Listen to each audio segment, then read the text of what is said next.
আজ বৃহস্পতিবার কি রান্না করব খুঁজে খুঁজে কিছুই পেলাম না।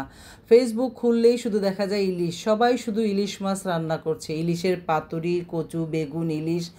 আমার তো ইলিশ দেখতে দেখতে শুধু এখন ইলিশই খেতে ইচ্ছা করে, কি আর করা। তা ভাবলাম ইলিশই রান্না করি, বের করে নিলাম ইলিশ, সাথে বাসায় কচু ছিল। ভাবলাম কচু বেগুন দিয়ে ইলিশের ঝোল করব, দারুণ একটা ঝোল রান্না করব।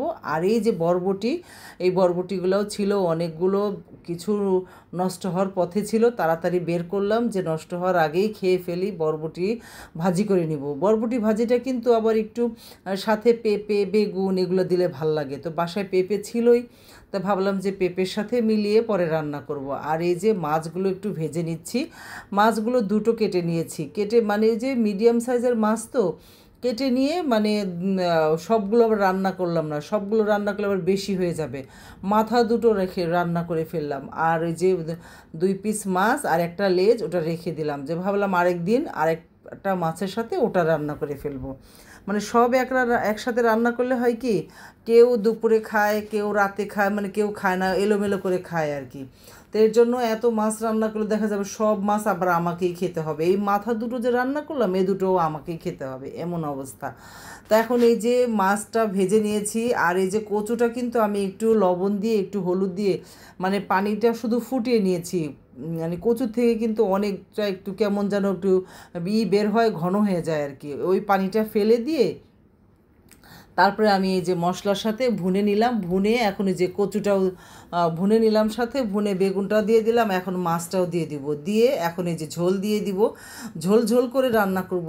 এই তরকারিটা যে এত মজা লাগে খেতে, এক পাতিল রান্না করলেও মনে হয় আমি সবই খেয়ে ফেলতে পারবো, এমন এত মজা লাগে খেতে। তো অনেক রান্নাও কিন্তু করেছি, অনেকগুলা কচু ছিল প্রায় 1 কেজির মতো, সবগুলাই দিয়ে দিলাম। কয়টা রাখবো আবার সেগুলো নষ্ট হবে, বাসি হবে, দেখা যাবে যে পরে খেতে আর ভাল লাগবে না, আবার শক্ত শক্ত হয়ে যাবে, এই জন্য সবগুলোই রান্না করে নিলাম। আর যে সাহেব আম এনেছিল, আম তো সিজন শেষ, কিন্তু যে ছোট ছোট আম ছিল সেই আমগুলো একটু খেয়ে নিলাম। তো এদিকে ছেলে আবার বলছে চলো চা বানাই, চা খাই দুজনে, এই তো আবার চাও বানিয়ে নিয়েছিলাম দুজনে চা খেয়ে। আর এই যে বরবটি ভাজি যেটা বসিয়ে দিয়েছিলাম সেটা কিন্তু আমার সুন্দর মতো হয়ে গেছে, এই যে বরবটি ভাজিটার সাথে পেঁপে আলু দিয়ে একদম সুন্দর একটা ভাজি রান্না হয়েছে।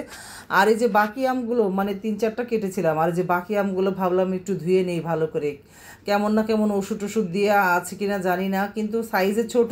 আগে কিন্তু এই যে বাড়ি ফোর আমগুলো অনেক বড় বড় ছিল, কিন্তু সিজন শেষ বলে একদম ছোট ছোট আমগুলো পাওয়া গেছে। তো সবগুলো আম ধুয়ে সুন্দর মতো রেখে দিব, এই তো যখন যেটা খেতে মন চাইবে খাবো। কিন্তু এত বেশি মজাও ছিল না এই আমগুলো আর কি, বেশি ভালো না, সিজন শেষ তো, মানে একদম আম গাছের শেষের আম, এত বেশি মজাও লাগে না, টেস্টও লাগে না, সিজনের জিনিস আসলে সিজনেই ভালো লাগে। এই তো আমগুলো ধোয়া শেষ, তো ভালো থাকবেন সবাই, আজকে এখানেই।